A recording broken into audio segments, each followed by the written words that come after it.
राम कृष्ण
सुंदर ते ध्यान मुखे विटे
तुका मने काही न मागो आई तुका मने काही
आईचे काहून करा काही मला कोणाचा आवाज येतोच का इथे मॉनिटर मध्ये मला जरा आवाज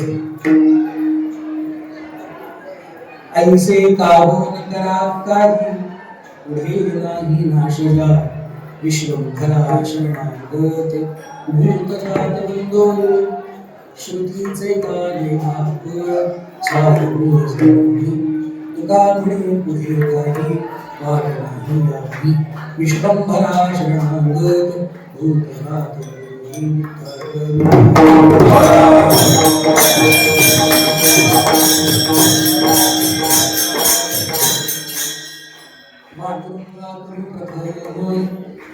चरण संतांच्या त्यांच्या पुढारी कथेचा असतो बाबाची संगीत दासता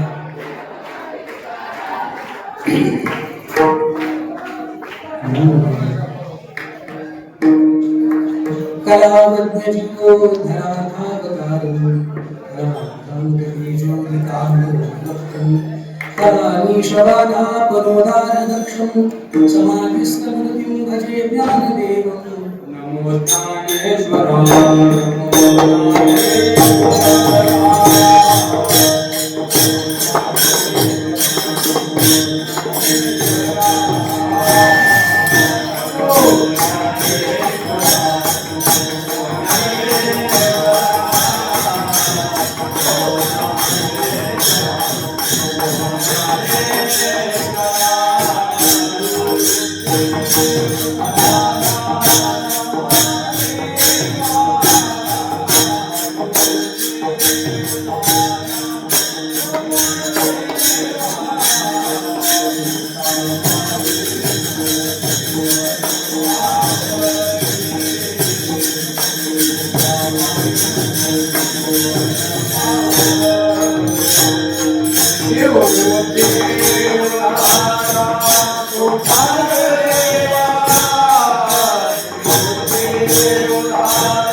वियोगेन तु समाधिराज वैराग्ययुक्तं सुविचारवन्तं नमामि योगं शिरसागुरुं सेवेला मी सेवक झालो उपचारा गुरुच्या चरणा अहो स्वामी कृपया देवा यावरी न करावा अवधेर ऐसे काबू न करा काही पुढे नाही नाश जा किंवा नास जा विश्वंभरा शरणागत भूत जात बंधू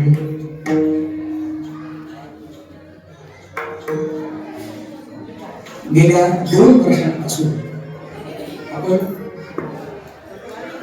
वारकरी संप्रदाय युवा मंच चिंचवड आणि जगद्गुरु तुकाराम महाराजांचं असणारे हे संस्थान या दोन्ही संस्थेच्या संयुक्त विद्यमाने इथे आपण जगद्गुरु तुकोबारायांची सेवा करतोय 2रं वर्ष आहे. आणि अत्यंत आनंदाची गोष्ट की ह्या वर्षी आपल्या आयुष्यातले पर्वकाळ आहे. आपल्या सगळ्यांना माहिती आहे जगद्गुरु तुकाराम महाराजांचं 375 आहे. बाकी सगळं आपल्या सर्वांना ज्ञात आहे. ते सगळं सांगून तुमच्या जीवनातल्या अनमोल क्षणांचा मी व्यय करत नाही. आपल्याला ते सगळं माहिती आहे. आणि ह्या पवित्र काळामध्ये आपण इथे उपस्थित आहोत ही माऊली ज्ञानेश्वर महाराजांची आणि तुकाराम महाराजांची आपल्यावरती कृपाच आहे.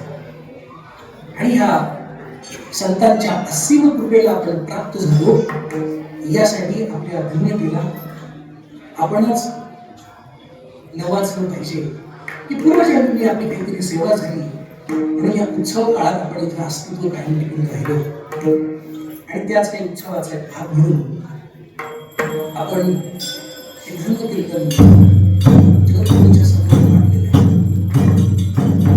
आणि आजचा हा 5वा दिवस आणि 5व्या दिवसाची सेवा आमचे प्रमोद महाराज, गणेश महाराज, महेश महाराज, विशाल महाराज आणि या सगळ्या आयोजन समितीतले जे सगळे आयोजक आहेत त्या सगळ्यांच्या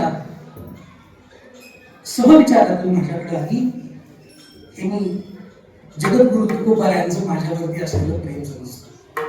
कारण माझ्यासोबत मी ज्यांच्या गाडीत आलो गणेश लाभेकर त्याला मी असं म्हणत होतो की पाठाला होतो तेव्हा आमच्याकडे दर महिन्याला वारीला संस्थेची वारी असते 4 वर्षांपासून ती कीर्तनच झाली कीर्तन दुसऱ्यांची आणि सेवेला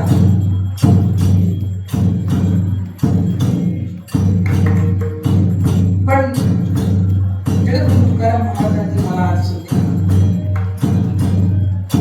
हा माझ्या जीवनातला अत्यंत महत्त्वाचा दिवस आहे. आज अनेक ठिकाणी कीर्तनाला जातो जगद्गुरूंच्या समोर त्यांच्याच कृपेला नाही मिळालं त्यांच्याच संधीने त्यांच्याशी काही संवाद करण्याचं सद्भाग्य त्यांनी मला दिलं. यापेक्षा आपल्या सगळ्यांच्यावर जगद्गुरु तुकाराम महाराजांनी अजून काय प्रेम करायला हवं. आपण त्यांची भक्ती करतो आणि त्या भक्तीची फलश्रुती काय की आपल्या उपास्यांनी आपल्याला जवळ घेऊन आपल्या तोंडून त्याच्या गुणाचा अनुवाद करून घ्यावा. तो गायनाच्या स्वरूपाने असेल, तो वादनाच्या स्वरूपाने असेल, तो नियोजनाच्या स्वरूपाने असेल, तो इथे झाडू मारण्याच्या स्वरूपाने असेल किंवा श्रवणाच्या स्वरूपाने असेल किंवा टाळ वाजवण्याच्या स्वरूपाने असेल. मला याचं उत्तर एकच सापडतं. आपण अत्यंत निस्पृहपणे समर्पित होऊन आपल्या उपास्यांची जी समर्पित भावनेची पूजा करतो पूजेचं काय प्रत्युत्तर आहे देवाचं. तर देव आपल्याकडून प्रेम करतो आणि तिथे आपल्याला सेवा करण्यासाठी बोलवतो. आपण देवाचं प्रेम येतो आणि या प्रेमोत्सवाचा भाव म्हणून भगवान माझ्यावरती बराच जास्तीचं प्रेम दाखवलं म्हणून त्यांनी मला इथे बोलायला बोलवलंय. मी पुन्हा एकदा या सगळ्या नियोजन करणाऱ्या सगळ्या मंडळींचा अभिनंदन करतो आणि हा उत्सव अधिक उत्तर वाढत जावा आणि अशीच ज्ञानसत्राची नियोजन त्यांच्याकडून घडवून आणि सगळ्या प्रभुप्रेमींना एकत्रित घेऊन त्यांनी हरीचा जागर वेगवेगळ्या ठिकाणी करो त्यासाठी भगवंत त्यांनी त्यांना शक्ती द्यावी. आज आपल्या उत्सवाचा 5वा दिवस आहे. आपण गेली 4 दिवस प्रभूच्या सानिध्यात राहून काही साधना करीत आलो आणि सिद्ध वाणीने ज्यांनी भगवंताची उपासना केली अशा कीर्तनकारांकडून काही प्रभूचा गुणानुभव ऐकला आणि आज जगद्गुरूंच्या सेवेसाठी म्हणून काय सूत्र निवडावं तर भगवंताची जी भक्ती करण्यासाठी जगद्गुरु तुकोबाराय प्राप्त झाले त्या भक्तीचा विस्तार जगद्गुरु तुकाराम महाराजांनी कुठल्या पद्धतीने या अभंगात केला आणि जीवनाची किती कर्तव्यता सिद्ध करण्यासाठी आपण काय करायला हवं अशा पद्धतीचा हा अत्यंत सुंदर अभंग आहे. अभंगाची गाथाकडे बघितली तर उपदेश प्रकरणातला अभंग आहे. जगद्गुरु तुकाराम महाराजांनी उपदेश करताना ही शब्द संयोजना केलेली आहे. एकूणच जगद्गुरु तुकाराम महाराजांच्या जीवनाकडे जर आपण बघितलं आपण सगळं जगद्गुरु तुकाराम महाराजांच्या चरित्र जाणून ह्याच पवित्र परिसरामध्ये ह्या भूमीमध्ये जगद्गुरूंचा अवतार झाला आणि जगाच्या कल्याण संतांच्या विभूती दीर्घ कष्टविधी परोपकारी असं जगद्गुरु तुकोबारायांचं जीवन आणि जगद्गुरु तुकोबारायांच्या साधनेचा परमोत्कर्ष होऊन प्रभूचं सानिध्य जगद्गुरु तुकाराम महाराजांना झाल्यानंतर जगद्गुरु तुकाराम महाराजांच्या जीवनात जो म्हणून काही आनंद शिल्लक राहिला तर त्याचं काय करावं तर तुका म्हणे आम्ही खातो आनंदाचे लाडू, बाकी आपल्याला सगळं माहिती आहे. आणि मग तो आनंद सगळ्या समाजात त्यांनी मुक्त हस्ताने ग्रहण केला. अशा तुकाराम महाराजांच्या अवस्थेतून जगाशी संवाद करताना त्यांना काही उपदेशात्मक बोल गुरु तुकाराम महाराजांनी ज्या अभंगात सांगितले त्यापैकी हा अभंग आहे. अभंगाची पार्श्वभूमी अत्यंत सुंदर आहे. आज दुसरं सद्भाग्य म्हणजे काय, जगद्गुरु तुकाराम महाराजांच्या थेट वंशातील त्यांचे बहीण महाराज कीर्तन ऐकायला उपस्थित आहे. म्हणजे जगद्गुरु तुकाराम महाराजांची प्रत्यक्ष इथे उपस्थिती आहे अशी माझी श्रद्धा आहे.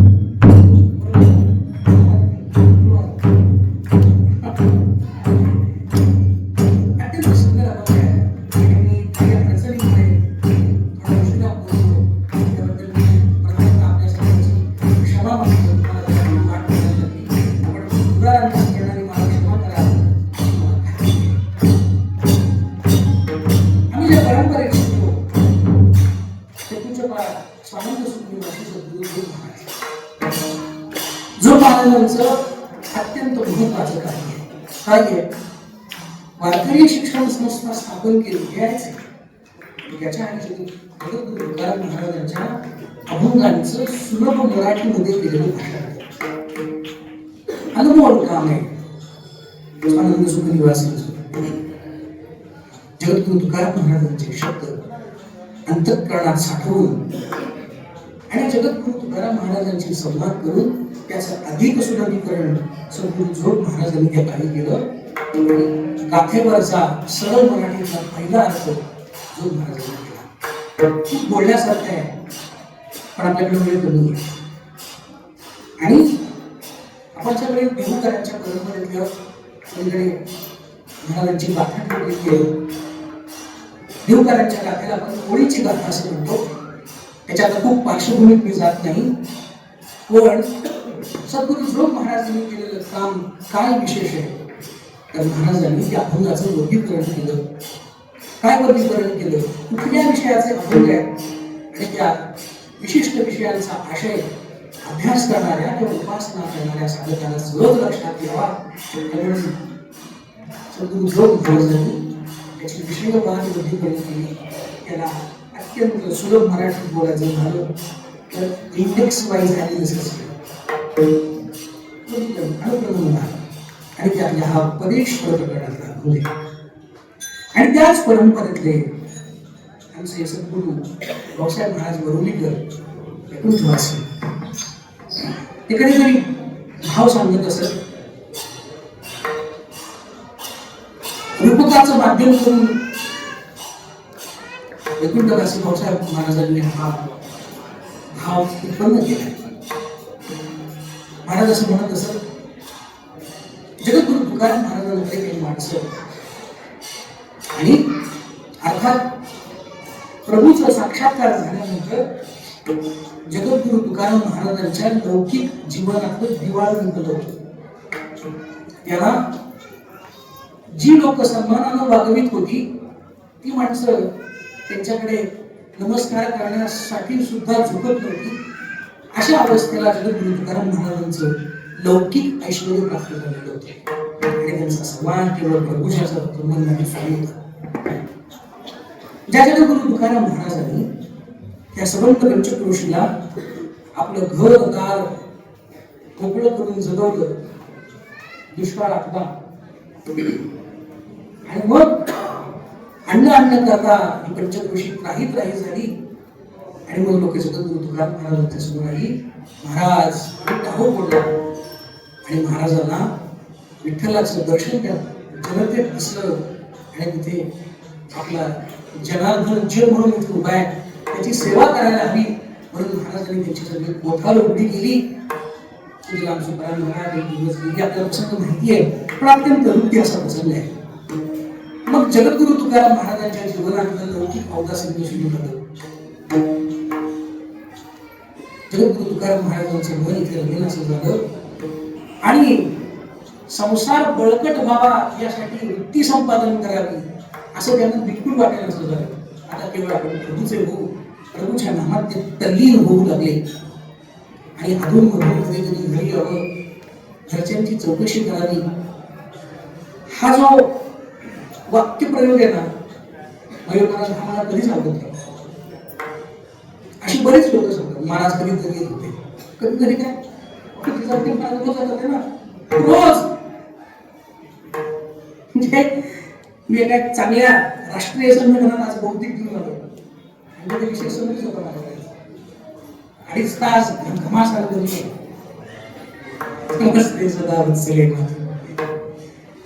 म्हणजे जगद्गुरु तुकाराम महाराजांच्या चरित्राचं विलगीकरण करताना आपण किती खाली येतो. आणि जगद्गुरु तुकाराम महाराज कधी मध्ये घरेच गाथेतले प्रकरण आहे. श्री भातार संवाद सहाचा बोल. आपण जर ते कधी वाचले आणि त्याचं चांगलं चिंतन केलं तर जगद्गुरु तुकाराम महाराजांचा संसार किती समृद्ध होता ही वेगळ्यांनी सांगायची गरज नाही. आणि कुटुंब व्यवस्था जी आपली तिचं पार वाटोळं झालंय ती पुन्हा समृद्ध करायची असेल तर श्री भातार संवादावरती बोलायला सुरुवात केली पाहिजे. आपली कुटुंब व्यवस्था समृद्ध. अत्यंत प्रेम होतं जिजाबाई सर्वांचं. रोज आपल्या टोपल्यात दुर्डीत महाराजांना काहीतरी खायला घेऊन जात असत.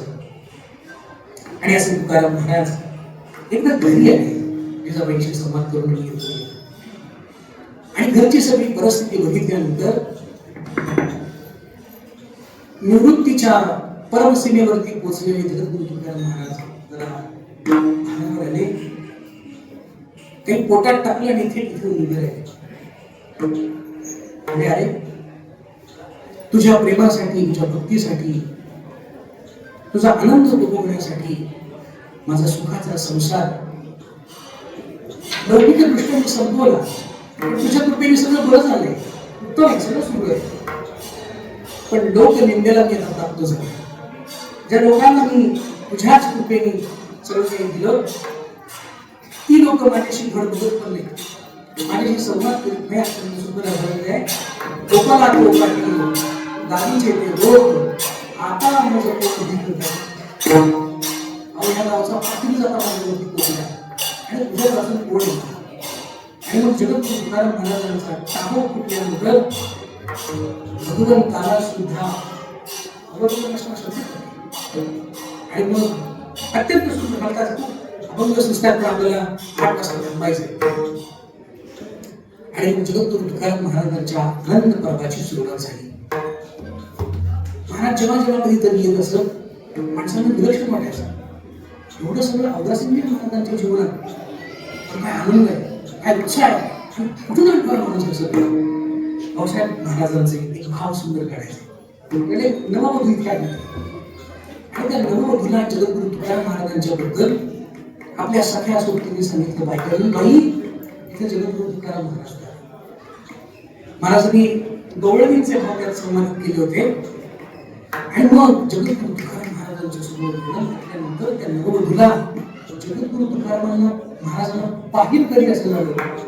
आणि ती सारखी सकाळी संध्याकाळी आपल्या घराच्या झुळक्यातून फिरत असे महाराज कधी येतात आणि तिची प्रतीक्षा घेऊन संभ्रम जगद्गुरु तुकाराम महाराज काळाची गुळा करीत आले. आणि ती तुकाराम महाराजांची कानाने ऐकलेली मूर्ती ती प्रत्यक्ष बघितली आणि तिला धन्य धन्य झालं. आणि जगद्गुरु तुकाराम महाराज परत गावाच्या बाहेर पडतात. यासाठी मी अंदाज म्हणून मागोवा घेऊन महाराज जेव्हा गावातून बाहेर पडतात तेव्हा गाव जिथे संपत आणि पाण्याचं निमित्त करून महाराजांचा मागोवा घेत गेली. महाराज महाराजांनी महाराजांनी ते मोऱ्यांच्या घरातली मुली सुंदर तुमच्याबद्दल खूप ऐकलंय खूप बरं वाटतं. मोठा कुटुंब कबीला आहे, सासू खूप त्रास देते. हा सगळा गवळणींचा भाव आहे. त्या सुंदर गवळणी आहेत तो सांगायला मला थोडं वेळ नाही. आणि मग सकाळ उठावं संध्याकाळपर्यंत सासूचा जा असं म्हणून भाऊजाईंचा वेगळा जीव कंटाळून गेलो. काहीच दिवस झाले थकले गेलो आणि प्रचंड दुःख माझ्या वाट्यात आलं. कशाला माझ्या बापाने मला घरात दिलं असेल, माझ्या नशिबाला बोल दिली. आणि तुम्हाला पाहिलं कधीतरी दुःखी करून बाहेर बसते तेव्हा शेजारची आजी तुमच्याबद्दल सांगते, महाराज तुमच्या जीवनात किती दुःख, पण तरी सुद्धा तुमच्या आनंदाचं रहस्य मला सांगा. महाराजांना खूप बरं वाटलं. बाई विचार असते दुःखाची निवृत्ती करण्यासाठी तू काहीतरी या आधी साधना केली पाहिजे, केली असतील तर काय केलं सांग. महाराज खूप साधना केली. काय केलं? अत्यंत सुंदर अशी भूमिकेची संवादाची भूमिका आहे. नाना साधनांच्या केल्या खटपटा तरी त्या नको त्याच्या गावा भेटतात. अत्यंत सुंदर आहे. त्या सगळे भाव बघितले एक तो भरी मोठी आहे. महाराज मोठे वाह वाह छान. त्यांनी महाराज नाना साधने काय काय केलं. जगतार करून गेले तव काम क्रोध खवळले करिता तीर्थ वाटणे तव अहंकाराची प्राप्ती. वेळ कमी खूप खूप सुंदर अत्यंत असे सुंदर भाव महाराज काढत असत. वेगळ्या साधना केल्या करिता तीर्थ वाटणे तव अहंकाराची प्राप्ती. तीर्थाटन केली, जप तप केलं, भगवंताची प्राप्ती झाली नाही. त्याच्या चिंतनाच्या योगे जीवनामध्ये आनंद उपभोगता येतो याची सिद्धी झाली नाही. सगळं काहीतरी सांगा. आणि मग महाराजांनी त्या अवस्थेत या साधकांसाठी दिलेलं उत्तर म्हणजे आपण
उपासना शास्त्रामध्ये दोन प्रकारच्या उपासना सांगितल्या.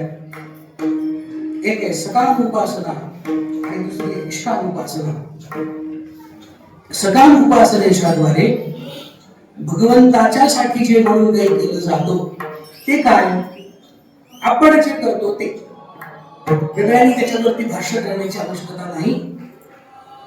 आपण आळंदीहून पंढरपूरला जातो, देहूहून पंढरपूरला जातो किंवा अन्य क्षेत्रावरून सगळे भाविक पंढरपूरला जातात किंवा आपल्या मूळ गावावरून आपण इथे येतो, सप्ताह करतो. कशासाठी? घरी जाऊन पैसे मिळाले, सुख मिळावं, धनधान्य मिळावं, किंवा पदवीधर झालेल्या मुलाला नोकरी मिळावी, याच्यासाठी का?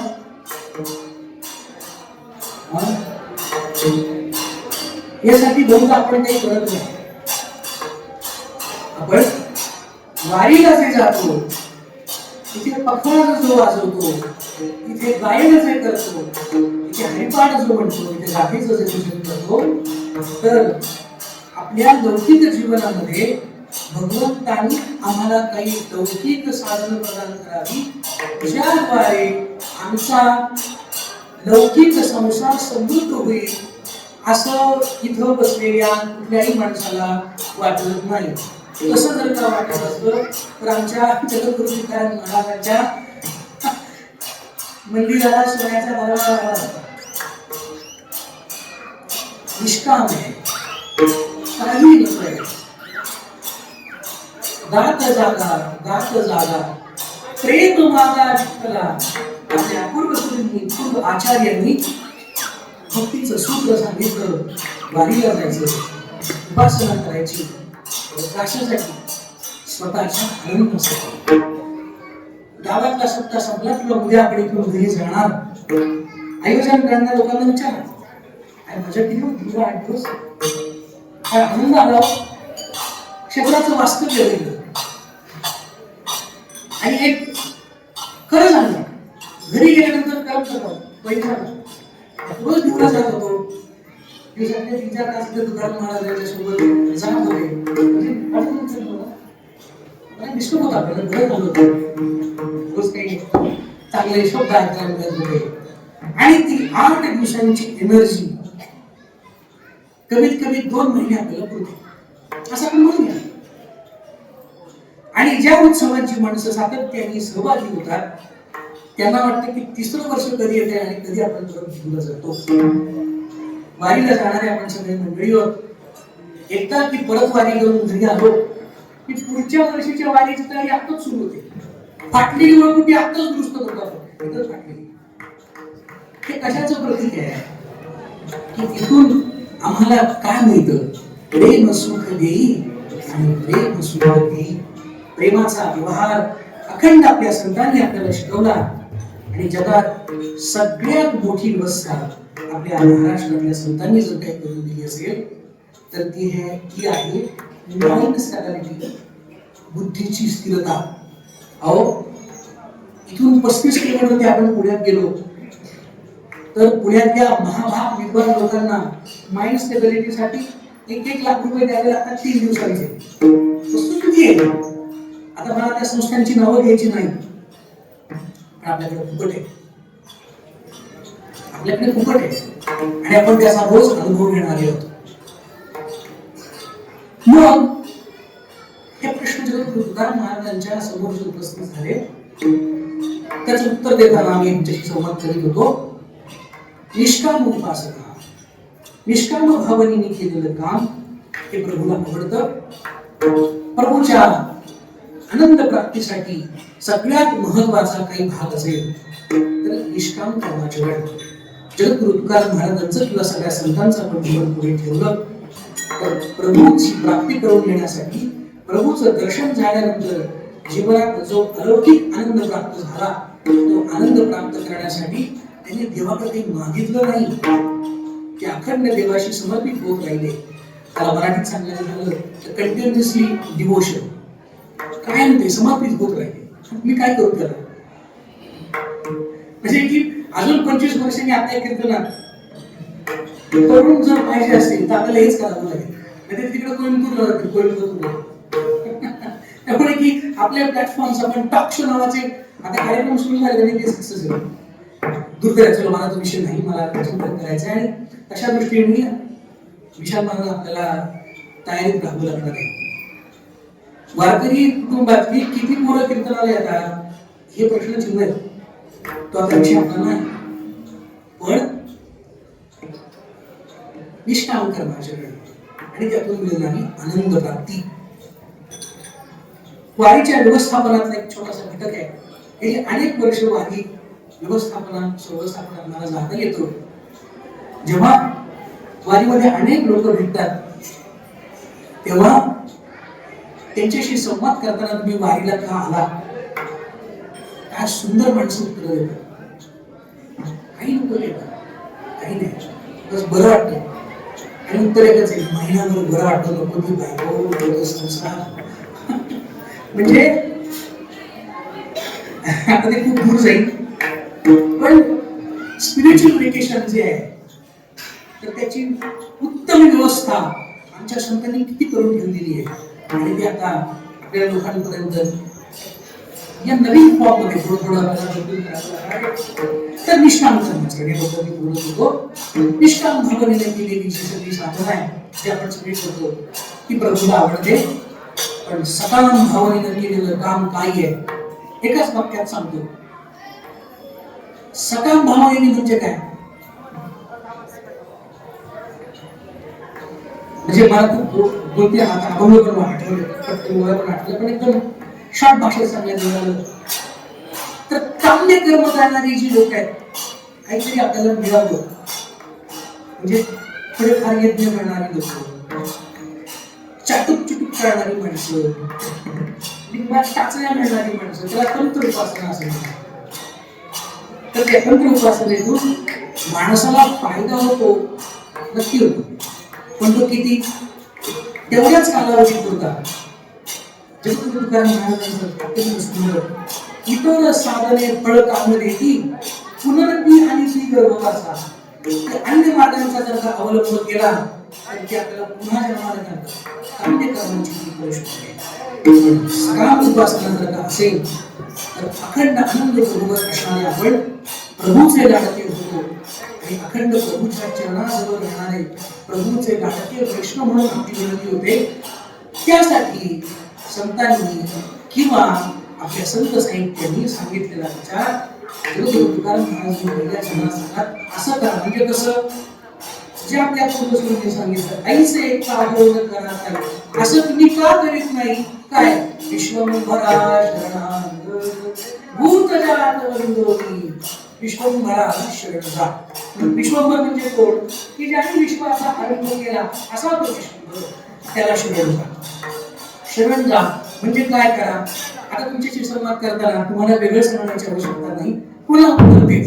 शरण जाण्यासाठी आपण आपल्या सुखाच्या अवस्थेतून वारीला जातो आणि सगळ्या सुखसुविधांचा त्याग करून आपण समूह वृत्ती करतो. त्याला शरण जाण्यासाठी आणि ती शरणागती कशाने येते तर प्रभूच्या शरणाने येते. मग ज्ञानेश्वर महाराजांच्या लक्षात 12व्या शतकात आलं की ही लोक हा समाज कर्मकांडाच्या पाठीमागे लागून देव भोळा झालेला आहे आणि त्याला या कर्मकांडातून बाहेर काढलं पाहिजे. ज्ञानेश्वर महाराजांना निवृत्तीनाथांनी प्रवृत्त केलेलं माऊली परंपराया आता बोला, आता संवाद करा या लोकांशी. आणि खरं अध्यात्म या शब्दाचा अर्थ खूप छान आहे. आपलं जे आद्य आत्म आहे, आपलं जे स्वरूप आहे त्याला शोधण्यासाठी जो सगळा प्रवास करायला हवा तो तुम्ही सांगा. त्या पवित्र गोदावरी परिसरातील महालय ज्ञानेश्वर महाराजांनी कुरुक्षेत्रावरती भगवान श्रीकृष्णांनी जो अर्जुनाशी संवाद केला, जेणे गीता उपदेशी तेही ते बरी माऊली, आणि तोच अवतार घरी अलंकार घरी ज्ञानावाय सुंदरी तारावय. ज्ञानेश्वर महाराज सुंदर अवतार घेऊन जगाचं तारण करण्यासाठी आळंदीला अवतरित झाले. जगद्गुरु तुकाराम महाराजांचे नाव माऊलींच्या वरती खूप प्रेम होतं, बुद्धांच्या वरती नव्हतं. बुक फेस्टिवलला जाऊन काय काय चांगलं जगात आणि आपण दुसरे धुंदीत आहेत. अत्यंत प्रेम कशावरून किती कीर्तन करताना अजून पण महाराज महिन्याची वारी करायची माऊलींची पायी झालं तर आणि माऊलींच्या समोर कीर्तन करीत असत. दुसरं काय, माऊलींचा गाभारा जगद्गुरू तुकाराम महाराजांनी बांधला. हे सगळं पुरावे. आणि जगद्गुरू तुकाराम महाराजांनी त्यांच्या जीवनाचं सूत्र हे माऊलींच्या वाटेने दिलं. आणि माऊली जगद्गुरू तुकाराम महाराजांचे प्राणप्रिय होते. म्हणूनच जगद्गुरू तुकाराम महाराजांच्या नंतर ज्ञानोबा तुकाराम हे भजन सुरू करणारे जगद्गुरू तुकाराम महाराजांचे चिरंजीव नारायण बाबा, म्हणजे ही अभिन्न जोडी आहे. 12वं शतक आणि 16वं शतक यांनी सबंध समाज असा हिंदळून काढला, वैचारिक प्रबोधन केलं, लोक संघटित केली. ज्ञानेश्वर महाराजांनी गीतेचा अर्थ करण्यासाठी महालय क्षेत्र देवास निवडले आणि तिथे मूर्तिराजांनी आदेश केला, बोला ज्ञानेश्वरीचं विशेष काय.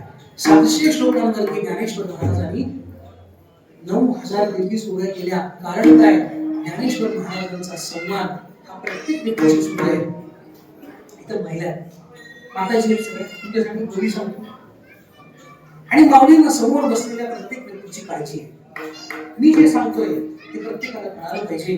म्हणून ज्ञानेश्वरीचं बारकाईने आपण जर का चिंतन केलं तर ज्ञानेश्वरीमध्ये समाजनिहाय, माणूसनिहाय वेगवेगळी उदाहरणं दिलेली सांगतात. एक आजी बसल्या, त्याला काही विषय कळेना. माऊलींचं राहून राहून त्या आजीकडे लक्ष द्यायचं. आजीबाईला काही माझा विषय कळत नाही. आजीबाई काही ऐकायला तयार नाही. माऊली म्हणले, आजी काय करता की माऊली ऐकते पण काही समजत नाही. तुम्ही काय बोलताय माझ्या भाषेत, तुम्ही माझ्याशी बोलाल का. माऊली म्हणाले, काय करता. काय म्हणते, मी घरात राहते, मी भांडी करते, तुम्ही मुळे आधी परत समजून स्वयंपाक करणार. मग गुरुभक्तीचा विशेष काय असतो हे सांगण्यासाठी ज्ञानेश्वर महाराजांनी त्या गृहिणीला, त्या मावशीला ओवीतून उत्तर दिलं. माऊली लिहितात, सुग्रणी आणि उदारे रसज्ञानी जेवण आले, मग हाती आपल्या जीवनामध्ये अत्यंत महत्वाचं असणारं जे काही व्यक्तित्व आहे त्याला गुरु असं म्हणतात. आणि ही गुरु कोण आहे तर ती सुग्रण आहे. सुग्रण कोण असते, 1,00,000 बायकांमध्ये एक सुग्रण असते.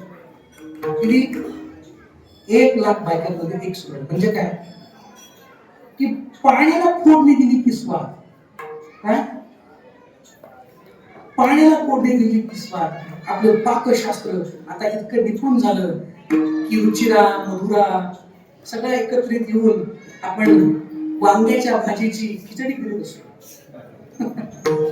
म्हणजे इतकं आपलं म्हणजे की आता इतके आपण प्रगतीशील झालो की आता सध्या टाईप पण करायची गरज नाही. व्हॉइस चॅट आहे, तंत्रज्ञान इतकं प्रगत झालं ते म्हणलं काय बायकांना आता बोलून सांगणार. त्यांना रेसिपी अशी ऐकत ऐकत सांगतात. हे आर्टिफिशियल इंटेलिजन्स फक्त चॅट जीपीटीला विचारायचं, व्हिडिओ सेट सगळं, पाण्याचं प्रमाण किती. मग बाईंनी आता म्हणजे पूर्वीच्या ज्या बायका होत्या तर त्या त्यांच्याकडे टीस्पूनची मापं नसायची. टीस्पून, हाफ टीस्पून, अजून भारतात आल्याकडे बऱ्यापैकी तर ते टीस्पूनचे चमचे मिळतात. पुढे चमचा असायचा पण हाफ टीस्पून हे काय माहित नव्हतं. ते बाईने सांगितलंय हाफ टीस्पून म्हणजे काय, हाफ टीस्पूनच गेला पाहिजे. आपण चमच्याचा आकार वेगळा असतो. ऐकायला कळतंय ना, किती सगळे झाले इकडे नाही. हाफ टीस्पून म्हणजे किती, तर त्या हाफ टीस्पूनच्या चमच्याची किंमत 120 रुपये. आणि मग ते हाफ टीस्पून, फुल टीस्पून असे वेगवेगळे प्रकारची मापं आली आणि त्यातून पोट भरण्याचं जे शास्त्र आहे त्याला पाकशास्त्र असं म्हणतात. या पाकशास्त्राची सध्या वाट लागलेली, ते आता बंद झालंय. आणि आता तंत्रज्ञानानं नवीन सुधारणा केलेली आहे. लोकांनी इन्स्टंट पाहिजे ना, ब्लिंकिट. अहो ते 10 मिनिटात घरी येत आहे हो. 10 मिनिटात क्लिक करून 10 मिनिटात इन्स्टंट रिझल्ट पाहिजे.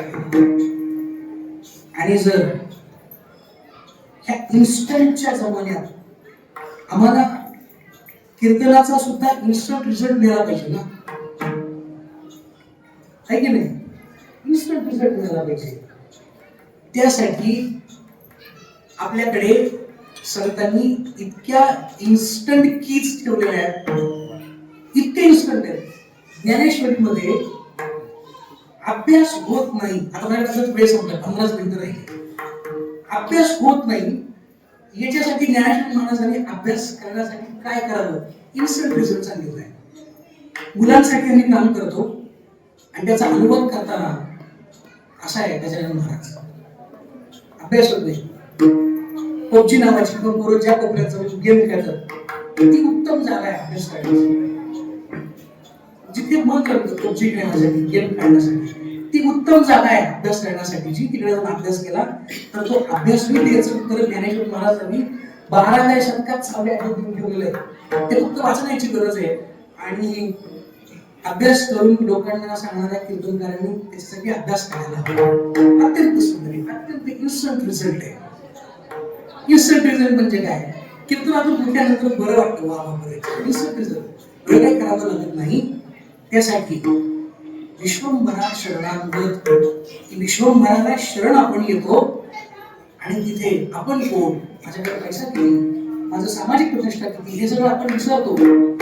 अवश्य इकडं बायकांची भावना असते गावातल्या आणि कीर्तनाला गर्दी झाली आणि चुकून सकाळीच्या गर्दीतल्या बाईशी आपलं भांडण झालं, तिथंच जागा असते, बाई निघून तिथं जाऊन बसते, दोषे डापशे देत नाही, खूप बसते.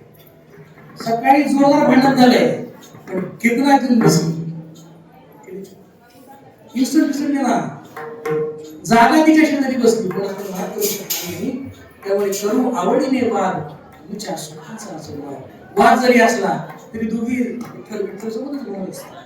त्यामुळे सगळ्या वादांचं उत्तर हे तर विश्वंभराला शरण देण्याशिवाय दुसरं अन्य साधन आपल्याकडे नाही.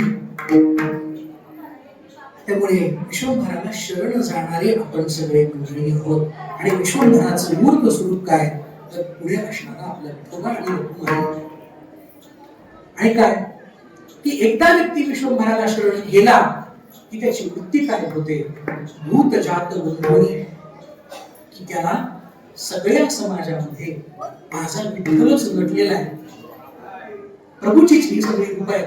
आणि म्हणून त्याच्याशी आता काय सगळं मला आठवते, पण आपल्याला घड्या पुढे झालं नाही. विठ्ठलाच्या स्थळी धरला, एकदा आठवत नाही मुलाला, मग ते सगळं जे काय काय म्हणजे बघा मी किती सांगते, तुमचा अगदी मोठावर उघडवलं की ही सगळी अवस्था होते. आणि मग सगळ्यांमध्ये त्याला विठ्ठल दिसतो आणि त्याचा व्यवहार सुद्धा भक्तिमय होतो. भक्ती नाम काय, भक्ती म्हणजे काय, समर्पण. आणि ते एकदा की आपल्या जीवनात आलं की आपलं जीवन अत्यंत सुंदर आणि सगळ्यांना आवडतं. प्रभूला शरण गेलेला व्यक्ती कसा असतो, विकुले आणि रसाळ शब्दाने गोड प्रभूचा बोलेस म्हणतात की त्याची भाषा, त्याचं बोलणं ते अत्यंत प्रभूसारखं गोड होतं. म्हणून ते एकाशी संवाद करायला लागला तरी त्या माणसाशी कायम बोला पाहिजे, थांबूच नये अशी त्याची अवस्था होते. त्यासाठी विश्वंभरा शरणागत. जगद्गुरु महाराजांना विचारलं, महाराज तुम्ही कुठून शिकलात, काही सर्टिफाईड आपल्याकडे आहे काय? ज्ञानेश्वर महाराजांनी 12व्या शतकामध्ये ज्ञानेश्वरी नावाचा ग्रंथ लिहिला आणि 700 श्लोकांवरती त्यांनी 9033 रुपयांचा ग्रंथ लिहिला. हे ज्ञानेश्वर महाराजांनी केलेलं नाही. ज्ञानेश्वर महाराजांचं वय बघता ज्ञानेश्वर महाराजांना एवढी बुद्धीच असू शकत नाही अशी व्याख्या होतात महाराष्ट्रात. म्हणून ज्ञानेश्वर महाराज गेले. आता तो माझा भाग नाही की हे कुठून तुम्ही शिकला, काही सर्टिफाईड कोर्स तुम्ही केला का, काही तुमच्याकडे पुरावे आहेत का? तर त्या पुराव्यांचं उत्तर देताना जगद्गुरु तुकाराम महाराजांनी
पृथ्वीवर या जगताप्रती कायम विचरण करीत असतो.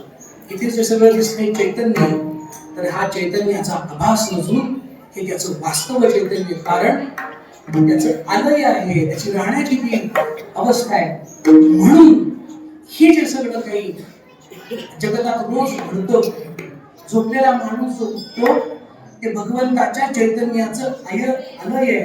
मला श्रुती स्मृती पुराणांनी सांगितलं आणि तेच मी आपल्याला सांगतो. आणि त्याची जर का एकदा जाणीव झाली की हे चैतन्य हे जगतामध्ये, सजीवांमध्ये, निर्जीवांमध्ये आणि पशुपक्ष्यांमध्ये फक्त रूप बदलून राहिले आहे, तो केवळ भगवंतच. मग विश्वंभरा शरणांगत भूतजात वंदोनी, मग ती भूतजात वंदन करण्याची जी व्यवस्था आहे तर ती काय आहे, तर ज्ञानेश्वर महाराजांनी त्याच्यावर भाष्य केलं. जे जे मागीचे जे भूत, ते मानीचे भगवंत. मग आता मला सांगा की ज्ञानेश्वर महाराजांनी सांगितलेलं सूत्र हे जगद्गुरु तुकाराम महाराजांनी पुन्हा एकदा सांगितलं की नाही. एका ठिकाणी बोलताना आपण जसं म्हणतो की व्यासोच्चिष्ट जगत्त्रय, महाराष्ट्राच्या भक्ती परंपरेबद्दल बोलायचं झालं तर ज्ञानेश्वर महाराज उच्चिष्ट भक्ती परंपरा महाराष्ट्राची. ज्ञानेश्वर महाराजांनी 12व्या शतकात जे अनमोल भक्ती तत्व,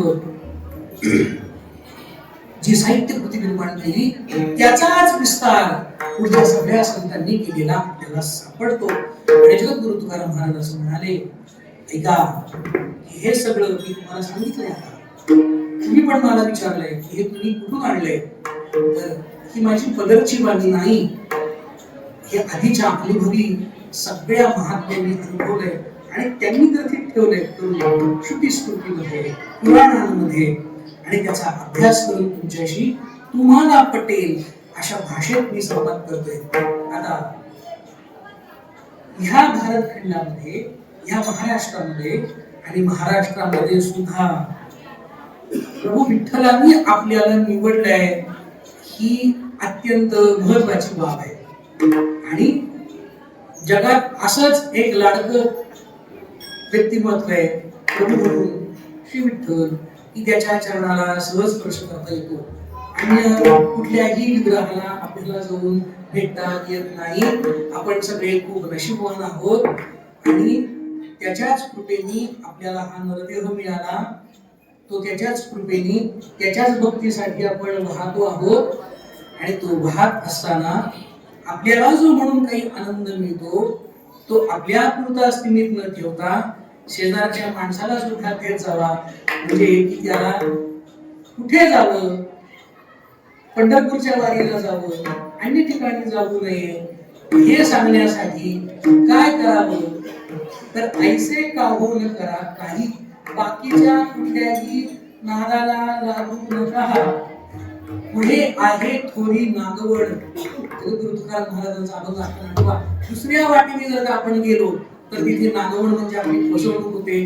फसवणूक करणारे अनेक आध्यात्मिक मार्ग इथे उपलब्ध आहेत. आपल्या संतांनी आपल्याला दिलेला मार्ग हा फसवणूक करणारा नाही. हा जर आपण इथे फसलो कुठे जगद्गुरु तुकाराम महाराजांच्या भक्तीमध्ये, ज्ञानेश्वर महाराजांच्या भक्तीमध्ये, तर इथे फसलेले व्यक्ती कंगाल होत नाहीत, श्रीमंत होत. श्रीमंत जगद्गुरु तुकाराम आपण श्रीमंत जगद्गुरु तुकाराम श्रीमंत होत. आणि त्यांचं लौकिकत्व जे भक्तीचं आणि समाजाचं सुद्धा हे त्यांच्या मरणोपरांत सुद्धा टिकून राहतं. व्यवहारामध्ये माणूस म्हातारा झाला, त्याचं वय वाढलं की त्याची समाजातली आणि घरातली किंमत कमी होते. आणि ते परमार्थिक जीवन व्यतीत करणारा जो व्यक्ती आहे त्याचं परमार्थामधली साधना आणि वय वाढलं की त्याची किंमत वाढते. उदाहरण पूज्यपाद गुरुवारी मारुती बाबा पुरेकरांचे गुरुदेव रस्त्यांनी चालले की वेगळ्या डिफेन्स आणायची गरज नाही. किती पण गर्दी असू दे, बाबा आले रस्त्यावरती, पोलिसाची गरज नाही ना. किंमत मोठी. अशी कितीतरी आपल्याला उदाहरणं देता येईल. ह्या सत्पुरुषांचं संतांचं उपदेशाचं वाङ्मय हृदयामध्ये साठवलं, हृदयातून ते बुद्धीमध्ये सारमंथन करून जीवनात उतरवलं. आणि नुसतं जीवनात उतरवलं नाही तर आपल्यासारखे अनेक हजारो साधक निर्माण केले. अशा होणाऱ्या ह्या महाराष्ट्र भूमीतल्या वेगवेगळ्या संत परंपरांनी सत्पुरुषांनी आपल्याला हे वेळोवेळी दाखवलंय. मग आता थांबू नका. हा आपला शेवटचा जन्म आहे आणि भाग्यातला एकच भाग उरलेला आहे. ईशान साधा आणि गंतव्यापर्यंत ते सोडा. जगद्गुरु तुकाराम महाराजांनी सांगितलं. आता परत मरदेह आपल्याला कधी मिळेल हे त्यांनी ठरवलं तरच, आपण नाही. ते इन्स्टंट नाही, तिथे इन्स्टंट रिझल्ट नाही. तिथे स्वतःला प्रूव्ह करावं लागतं. आणि प्रूव्ह करत असताना स्वतःला प्युरिफाय करून जावं लागतं. अन्यथा तो आपला स्वीकार करीत नाही. व्यवहारामध्ये जीवन जगताना सार असा त्याला आध्यात्मिक शास्त्राने विवेक असं म्हटलंय. आणि विवेक बुद्धी संपूर्ण जीवनामध्ये फक्त भगवंतानी आपल्यालाच दिलेली, म्हशीला दिलेली नाही. म्हशीला ज्ञानेश्वर महाराजांच्या कृपेने रेड्याचा विवेक जागृत झाला. आणि जर का मनुष्य देह प्राप्त केल्यानंतर आपल्याला सार असा कळत नसेल तर आपला विवेक जागृत करण्यासाठी आपण ज्ञानेश्वर महाराजांकडे आलो पाहिजे. आपण जगद्गुरु तुकाराम महाराजांच्याकडे आलो पाहिजे. आणि जगद्गुरु तुकाराम महाराजांच्या, ज्ञानेश्वर महाराजांच्या आणि ह्या महाराष्ट्रातल्या संत परंपरेच्या कृपेने आपला जर का विवेक जागृत झाला की आपल्या स्वतःला कळालं, समाजाला कळालं की माणूस सुधारला तर त्या सुधारलेल्या माणसांनी अन्यांचा विवेक जागृत करण्यासाठी त्याला खेचून देऊला आणलं पाहिजे. त्याला खेचून आळंदीला आणलं पाहिजे की अन्य लोकांचा सुद्धा विवेक चांगलं काय वाईट काय हे जर का माणसाला कळालं तर अन्य त्याला आनंद प्राप्तीसाठी आणि सुख घेण्यासाठी वेगळी साधनं करावी लागत नाही. त्याचं उत्तम साधन आपल्याला ज्या सूत्रामध्ये सांगितलंय तर तो मंत्र आपल्याला जर दिला ते स्वतः अधिष्ठान आपल्या समोर घेत त्यांचे त्या प्रेमाने भजन करूया. विठोबा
आपण इतरांना सुद्धा प्रवृत्त करण्याची बुद्धी भगवंतांनी आपल्याला द्यावी, यासाठी आपण भगवंताकडे प्रार्थना करूया.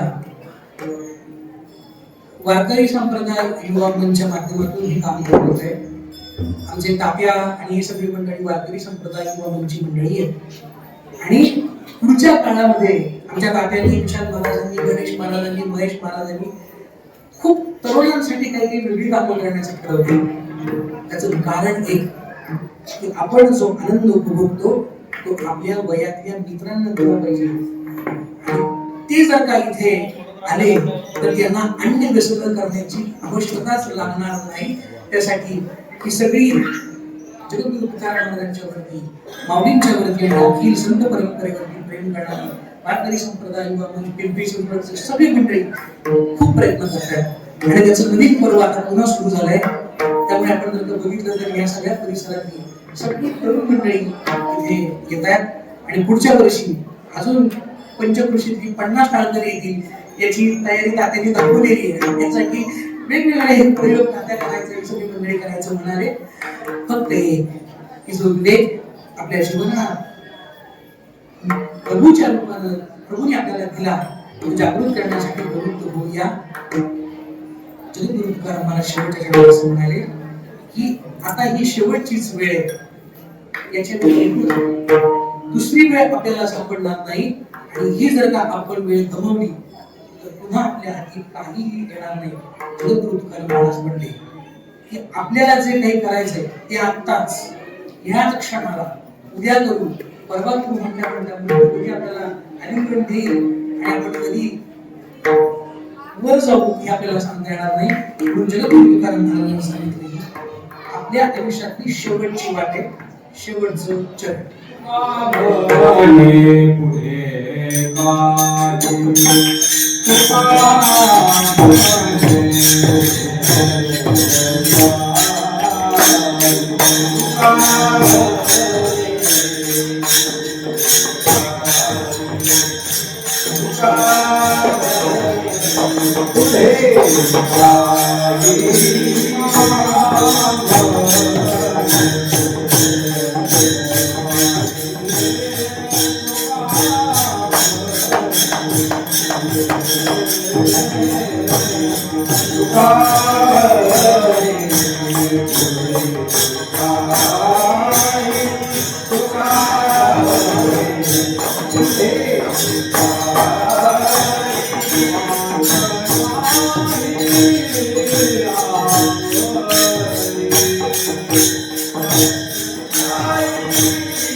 विश्वंभरा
एकच वाट, ती म्हणजे आपल्याला मिळालेला नरदेह.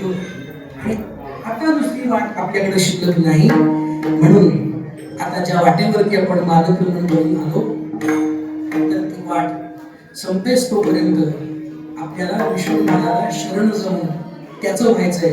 आणि त्यासाठी आपण ज्यांच्या वाटेने जातो अशा आपल्या महाराष्ट्र भक्ती परंपरेचे श्वास आणि प्रश्वास असणाऱ्या दोन्ही संतांच्या जवळ ही सेवा समर्पित करीत माझ्या वाणीला पूर्ण विराम देतो. ज्ञानेश्वर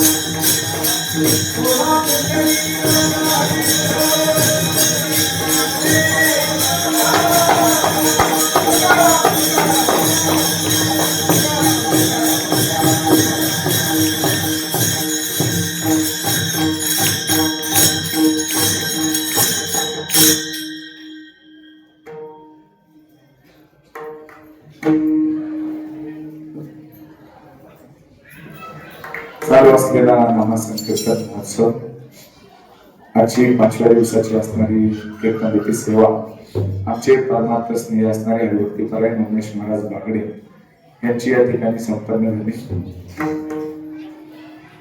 समस्त पंचक्रोशीतील असणारे समस्त वारकरी संप्रदायाचे पायी गायनाचार्य विनोदवणी वारकरी सर्वजण यासाठी उपस्थित राहिले. तरी वारकरी व मंचाच्या वतीने श्री हरिभक्तीपरायण अनिल महाराज पारखी, नाना महाराज पारखी यांना विनंती करतो आणि महाराजांचं सन्मान करायचं.